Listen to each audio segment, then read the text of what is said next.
Hey everybody, in this lecture we are going to talk about wilderness areas, its critiques, and we're also going to talk a little bit about wilderness character and what that is. All these things might be unfamiliar to you, but at the end of this lecture I hope that we have a good idea of what each of them are. So the overview of the lecture is that, again, I'm going to talk about what wilderness is. There are different types of wilderness out there, but we're going to be focusing on federally designated wilderness areas in the United States. But in this lecture, I'm also going to introduce some other ideas of wilderness worldwide and different types of land designation that are called wilderness in areas that are not the United States. We're going to talk about some critiques of the wilderness concept because there are many critiques that are all very useful and good, and they are worth mentioning here. And I'm also going to begin to talk about wilderness character, which we're really going to dig into during the next lecture too. So first things first, what's wilderness? So for the context of at least the beginning part of this lecture and the end of it when we talk about wilderness character, we're talking about a very specific land designation in the United States. Basically, the Wilderness Act, which is the law that we're really going to dig into this week, created what's called the National Wilderness Preservation System, and along with it, a bunch of wilderness areas and a mechanism with which the U.S. government, the federal government, could create new wilderness areas. We'll get into this in a second, but there's about 800 or so wilderness areas across the country, and they are managed under the auspice of the Wilderness Act of 1964, and the federal land management agencies that are responsible for managing them come up with policies that align with the law to manage them in a way that they see fit. So essentially, wilderness areas are, quote unquote, untouched, federally protected land. Untouched is in quotation marks. We're going to learn in this lecture that some of the critiques of wilderness is that, it's ahistorical, right? Like wilderness areas in the United States were obviously, for us at least, for today, we know that they were managed by indigenous people or the lands that wilderness areas eventually became were managed by indigenous people with like intention and purpose, and they weren't untouched, and the quote-unquote untouched wilderness areas or the untouched lands that pioneers or settlers, white settlers, encountered was a highly managed landscape by indigenous people. So that's why that's untouched. That's why untouched is in quotation marks there, and we'll get into that a little bit more this week. One really important aspect of wilderness areas, the federally designated wilderness areas that are created by the Wilderness Act of 1964 in Congress, is that there's no roads in them, right? We think about national parks and some national forests and other types of parks that have roads that go through them. Wilderness areas don't have roads. There's no mechanized transport in wilderness areas, so no dirt bikes, ATVs, cars, e-bikes even, mountain bikes. So there's no mechanized transport in wilderness areas. No resource extraction is allowed in federally designated wilderness areas in the US. So this is things like mining and logging and other types of resource extraction. They're not allowed at all in federally designated wilderness areas. In theory, there's no active management of the biophysical environment. And what that means is that, according to the Wilderness Act, wilderness areas are supposed to be untrammeled. We're going to talk about what this means in a little bit. But untrammeled more or less means that it's unmanaged or not consciously managed by managers. We'll get into the critiques later in this week, but some of the critiques of wilderness area for the federally designated wilderness areas is that the law was created in the 1960s when folks kind of had a naive idea about human management, and that if humans just kind of not touch landscapes and just leave them untouched, that are unmanaged, that they'll somehow be healthy and they will revert to some kind of natural state or remain in some natural state. But in the context of climate change and invasive species and whatnot, that's kind of become an issue. So many wilderness areas have a lot of active management happening in them, from invasive species pulling to prescribed burns. There is active management in wilderness areas, but there's not really supposed to be according to the Wilderness Act of 1964. Typically, there's no permanent structures in wilderness. There are historical structures, cultural structures in wilderness areas, but like no new buildings can be built in wilderness areas typically. Essentially, the Wilderness Act and wilderness areas preserve the recreational experience. They preserve nature and also particular values that folks in the post-war, interwar periods in the United States really held. And we're going to talk about what some of those values are this week, and we're also going to talk about some of the good critiques of them.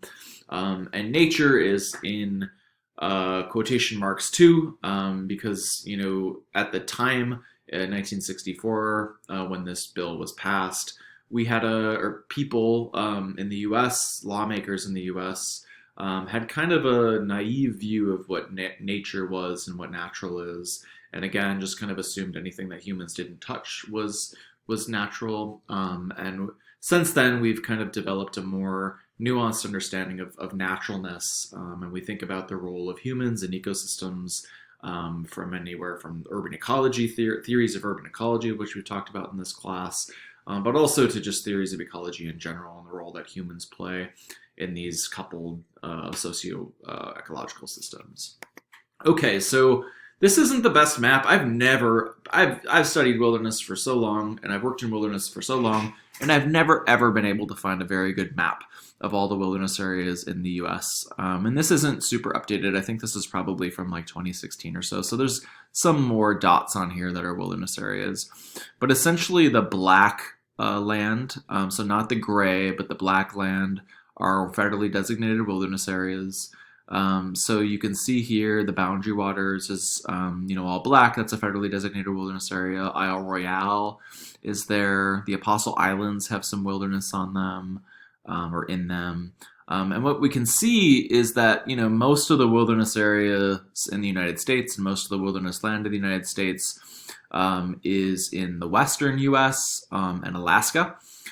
You can also see that there's a couple wilderness areas in Hawaii, and there's one in Puerto Rico too.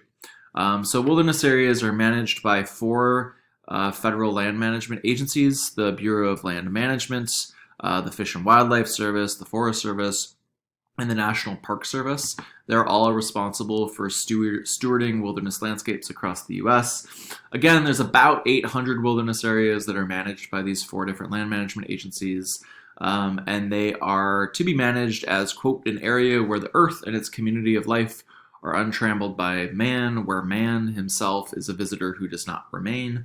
There are some lots of issues, and beyond the gender thing here, there's lots of issues with this and how to manage an area in an untrammeled way in the context of the 21st century and what we know about ecology and climate change and the movement of plants and animals and species. And I'm not being critical just to be critical of the Act. I think that there's really interesting aspects of the Act that say a lot about what the dominant Western ideas of nature are and what role humans play in nature. And it's a fascinating law. It's a fascinating concept that kind of buoyed me personally, like intellectually, for a pretty long time. So it's really interesting stuff, I think.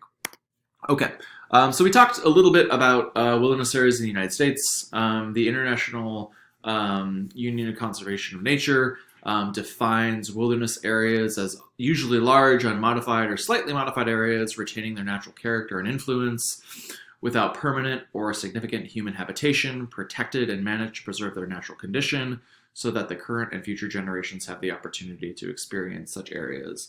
So this is kind of similar to the way that wilderness areas in the United States are defined, right? They're not really defined by how large they are, although the size is important. But there are wilderness areas in the United States that are as small as like 5 to 10 acres. There's one in Florida that's a wilderness area that's, really tiny. This says too that they have to be natural without permanent, significant human habitation, so people don't really live there. They are protected and managed to preserve natural condition, so that future areas can, or future people can experience those areas. The Wilderness Act of 1991 in Finland is an important, wilderness act and an example of another wilderness act in a different country. Interestingly, this act in Finland really highlights the role that the Sami people play in wilderness areas, and allows them to do their animal husbandry and reindeer rearing and whatnot in those areas. So that's a really important note. Wilderness areas in the U.S., many of them do allow indigenous people to harvest things like plants. For instance, where I used to work, Saguaro National Park has a wilderness area, the Saguaro Wilderness. And during the saguaro fruit harvesting season, the National Park Service gives out permits to indigenous people, the Tohono O'odham, to harvest saguaro fruit from saguaro cacti. So they use these big sticks that are made from saguaro ribs, and they kind of tie them together, and they knock the fruit off the very top of the saguaro cactus, and harvest the fruit. And they make certain that fruit is delicious.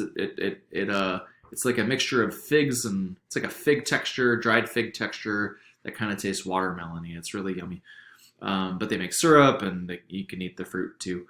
But yeah, so I think this is just another example of a wilderness area in a different country in Finland. Another example of a wilderness area, or something that's similar to a wilderness area, is the Russian Zapodik. I don't know if I said that right, but basically it's defined as sacred lands that are prohibited from disturbance, that are committed to protect and committed to heritage and committed to be forever wild. So this is just another example. If you're interested in international wilderness policy, I would just check out, you could just press pause and click this link, or I guess copy it. You can also access this link with the PDF of the lectures, which is in the this week's module. But if you're interested in this kind of stuff, just take a look at that website. Okay, so we've talked about wilderness areas in the United States. We've talked about just some examples of wilderness areas internationally. So now we're going to shift to talk about critiques of the wilderness idea. So this is different from wilderness areas. The wilderness idea is a construct, it's a concept that kind of just means that humans, or that wilderness areas are untouched or pristine, or quote unquote virgin landscapes that people don't live in, people have never lived in, and there are good critiques of that, and we're going to talk about that now. So this is ahistorical, right? And what we mean by ahistorical is that the idea that humans never lived in wilderness areas, or that they were pristine or untouched, is just not true. I mentioned this in the beginning of the lecture, but the landscapes that pioneers, settlers, white settlers saw when they went across the West was highly managed by indigenous people, but many of these folks kind of view these landscapes as untouched. And then there's kind of pernicious things there about how maybe these settlers didn't even think of indigenous people as human, and because of that they didn't think that they could manage landscapes. So there's some racist stuff that's built into this too, and it's just factually wrong, right? These areas were managed, and they were touched, and they were they were managed landscapes, and they still are managed landscapes too, as we're going to get into later this week. It's ethnocentric, right? So you can see here, this is a Wilderness Society meeting. The Wilderness Society was the main organization that pushed the wilderness idea forward. This guy on the end here, his name's Howard Zonizer, and he is the chief architect of the Wilderness Act of 1964. He worked for about 30 or so years trying to get the Wilderness Act passed, and it passed just a few months after he died in 1964. As you can see, all these folks look the same. They're all white, mostly men, and the wilderness idea itself is something that arose in the old world, and versions of it that we kind of view today as a pristine, kind of sublime place arose in the New World. So old world ideas of wilderness was that it was like an evil place, like a quote godless place, And then New World ideas that aren't dominant across society, but we think about people like Thoreau or Emerson or John Muir, and these folks have this idea that wilderness areas are these sublime areas, again that are untouched. This kind of erases indigenous history from these places, so it's ethnocentric too. Which also, there's parallels here, some overlap between the acentricity of it and the ahistoricality of it too. Unscientific, right? Like we know, for instance, that fire plays a really important role in ecosystems, and if an area is meant to be untrammeled, we can't do prescribed burning. We can't use scientific methods to actively manage these landscapes. So it's just kind of it's unscientific as well. It's classist. It's in order to use wilderness areas, arguably you have to have time and money to buy equipment, and also to go use wilderness areas. Right, it takes time to do this. Right, so only a certain segment of society is even able to go out into wilderness areas. We do know that there are groups like Latino Outdoors or Outdoor Afro that are trying to bring some marginalized people into wilderness areas. But the fact that this costs a lot of money and that time is an issue, that arguably makes it kind of a classist idea too. Interestingly, something that I'm really interested in, at least, is kind of the ableist connotations of wilderness. For some research that I've done in the past, I've looked at representations of the wilderness area or of wilderness areas and kind of who quote unquote belongs in those areas. And as you might expect, right, it's the people who are represented as like belonging or natural to wilderness, or these fit white individualistic males who are very able-bodied and who have like strong minds and all this stuff. So there are some pretty clear ableist connotations to wilderness. The way that wilderness writers used to describe the city and urban kind of life, they'd use metaphors like the straitjacket of the city. These metaphors that are pretty ableist, and that kind of connote mental health issues with urbanity, and they'd also conflate like people of color with urban areas, and they'd talk about like the jazz of urban areas and escaping that. So there's racist kind of undertones to some of the representations of wilderness areas too, that are important to consider. Even someone like Edward Abbey referred to cars as like wheelchairs, right? And even though getting out of a car and experiencing landscapes is a valuable thing in representations of wilderness areas and wilderness experience. Using using wheelchairs as a metaphor for cars and connoting wheelchairs with like negative things kind of contributes to the ableist representations of wilderness. Okay, so let's get back to the Wilderness Act. So we've talked about definitions of wilderness, construct, kind of concepts of wilderness. Let's really briefly talk about the Act and wilderness character. So the Act says that, I won't read all of this, but basically that the land management agencies that are responsible for stewarding wilderness have to protect or preserve their wilderness character. And each agency basically has to do that, right? So what's wilderness character? The Wilderness Act doesn't provide a definition of it, and there's no legislative history right now on the meaning of this phrase. I'm actually working on a paper to write the legislative history on this, which might be done sometime this decade.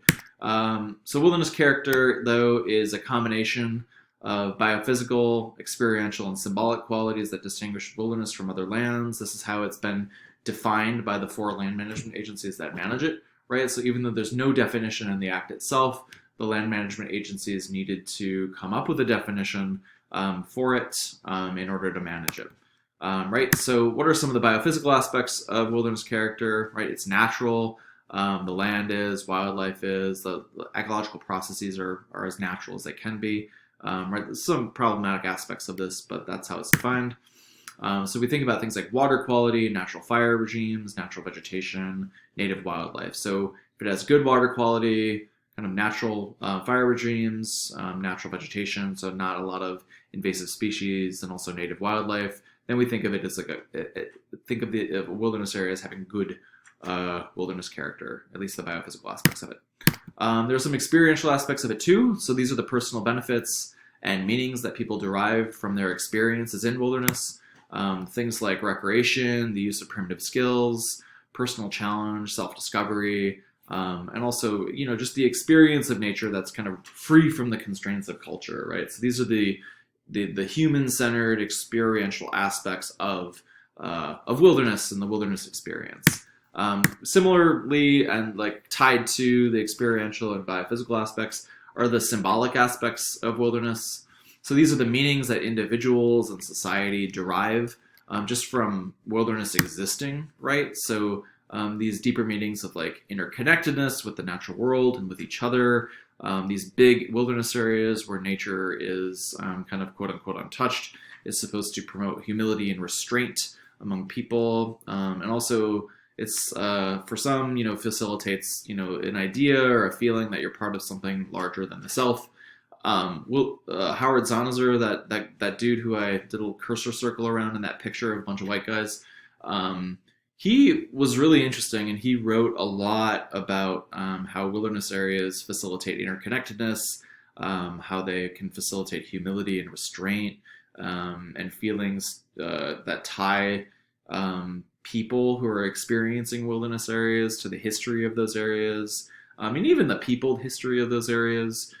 So despite all the really useful critiques of the wilderness construct and concept that we talked about earlier, I think that, and this is just based on my reading, I think that the people who really promoted wilderness between the 30s and the 1960s actually had a pretty nuanced idea of the fact that humans lived there, and other things like that. So I think that these people were a little bit more nuanced than we give them credit for, and that's something that I'm also really interested in too, is kind of to try to tell the story of their nuance, and their own view of the complexity of these wilderness areas. We're going to talk this week just about what it means to manage landscapes and how we have to kind of simplify those landscapes.